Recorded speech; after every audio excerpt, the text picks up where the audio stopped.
Jeremias 31, 33 hanggang 34. Ito ang tipan na aking gagawin sa sambahayan ng Israel pagkatapos ng mga araw na iyon, sabi ng Panginoon. Ilalagay ko ang aking kautusan sa kanilang kalooban at aking isusulat iyon sa kanilang mga puso. At ako'y magiging kanilang Diyos at sila'y magiging aking bayan.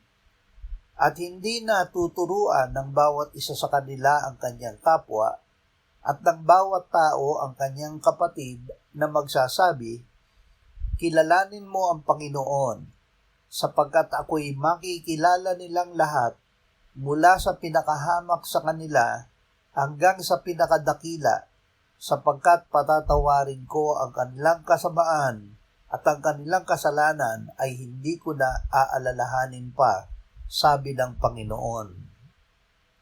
Ang dahilan ng panibagong tipan.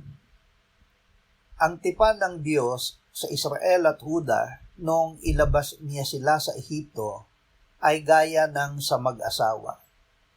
Sinabi ng Diyos, ang aking tipan ay kanilang sinira, bagaman ako'y asawa sa kanila. Ngunit ang Diyos ay gumawa ng bagong tipan sa kanila.